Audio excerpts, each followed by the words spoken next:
Welcome back, crew. It's March, and that means we've got a brand new tabletop RPG of the month.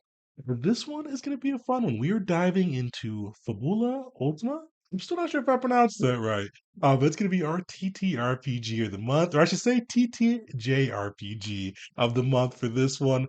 But for those who are new to the channel, each month we pick a new game and we dive into it. We show you how to build a character, go over the core mechanics, usually something interesting from the system that's unique, and wrap it up with a live actual play of the RPG, where the crew and I put the system through its paces, show off its strengths, weaknesses, show you how the game plays live at the table. And as always, we give away a free PDF copy of the RPG to one lucky viewer. So make sure to join us for that. We're going to be doing that Thursday, the 28th of March at 7 p.m. Eastern Time. There'll be a link to the game down in the description. Click that and click notify me so you'll get an update when we go live. Yeah, let's dive into Fabula Ultima. And once again, if you're new to the channel, each when we kick it off, we do our first impressions video. So today we're going to be going through just after I flipped through the book, looked at a couple of the mechanics, checked out the art, and just kind of seeing kind of where the general vibe is from the game at first look. And with Fabula Ultima, this has been one that's on my radar for a while. I saw that it cleaned up with some of the reward shows. Last year, I think it came out last year as well, and it's been pretty highly talked about and praised. So I'm really kind of curious to see how it played out. Especially because, as I mentioned, this is a TTJRPG. So what they're saying is that they're kind of modeling it after of the old Japanese RPGs. So think like Chrono Trigger, the old Final or the Final Fantasies as a whole, I guess. All those old school games, and they're really kind of giving that old Japanese RPG feel. And for a lot of people, especially in my generation, especially that grew up playing the JRPGs, I think this is going to be a fun one to dive into and get to see how they bring that old school experience back to the table with a tabletop RPG. So I'm really looking forward to this one. And just diving into this side too. One of the really unique things you can kind of see the book's a little bit smaller, but if you get a chance, check out the art. It really captures that old school JRPG feel, very colorful, kind of a little anime esque, but it really does kind of cater back to like that the Chrono Triggers, the old early Final Fantasy styles. So I thought that was kind of a nice touch, and I liked the art I've seen so far with it. With this twin system too, they kind of do a little bit of a unique dice system as well. I always like kind of see what the systems do. It's a little bit of a dice pool. So you've got dice. You'll have kind of the dice between a D6 up to a D20. The D20 is typically just used, from what I've seen so far, on like travel rolls for the DM with different table rolls. It typically isn't used too much by the player on the side, but there's certain scenarios which will dive a little bit heavier to on the mechanic side that the player can utilize it. But typically, in the system, they're going to be utilizing a D6 up through a D12, utilizing those kind of depending on what their stat build is.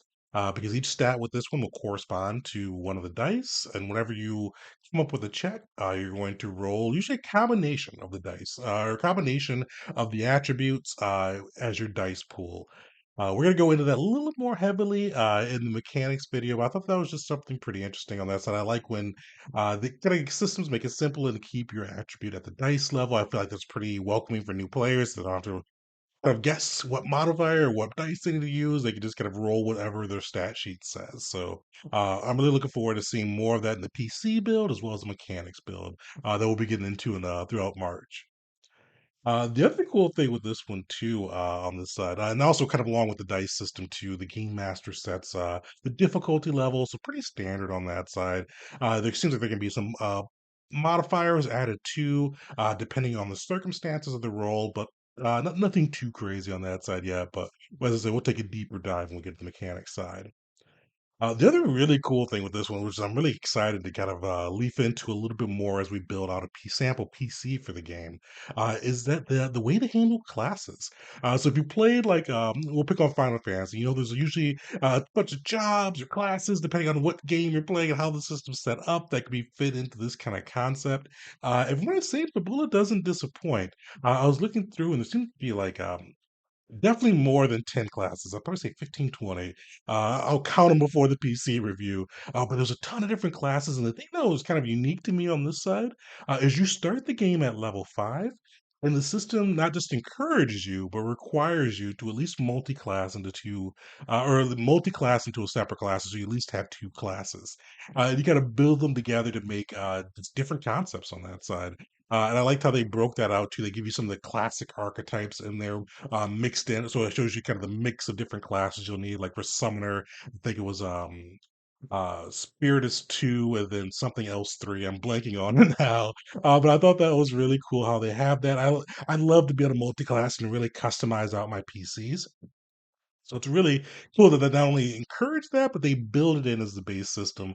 So I think that should really free up concepts and really allow people to go through and just have some fun with it, which we're definitely going to be doing when we build our PC. And I'm not sure the concept I'm rolling with, but I think that'll be really fun. The other really big unique thing that stood out to me with the system, just kind of from what I've heard about, is also reading through the book, is how they generate the world. And typically, for a lot of RPGs, usually it's the game master. They're either utilizing a module or coming up with their own view of the world, and they present that out to players, and players kind of build their PCs and usually collaborate from there. For this system, they actually encourage you to kind of sit down with your players, like uh, beginning of session zero, and go through the steps they've listed to build out the world your players will be inhabiting, allowing players input into the style of nations that are there, the relationship between those nations, how magic and technology are viewed, how this kind of the history of the world. There's so much they allow the players room to give their perspective on, and I think that's really cool. I'm hoping to do that with the one shot that we're running. Timing is always an issue on those pieces, so I'm hoping to get a chance to set up with a crew before that. But we'll see for that. But I thought that was just a really cool way to do that, especially if you're running a campaign. It's a little bit harder for one shot because you really can't put in all the pieces that go into planning a world and really get to display them as well in a one shot. But I think for a campaign, this would be a fun thing to be able to do and just really make sure you have that player buy-in from the start, and then not only just have them shaping their own backstories and you kind of riffing off that, but helping them shape the world and giving the GM a lot to kind of play off of that they know is directly important to the player. So I think that's just a really cool thing. And outside of die RPG, I really haven't seen it too much on other RPG spaces. Yeah, but overall, I'm pretty excited to check this one out. I love the JRPG style. It's really how I grew up. I got how I started in RPGs. Like, and even Mario RPG, my first RPG is kind of technically JRPG.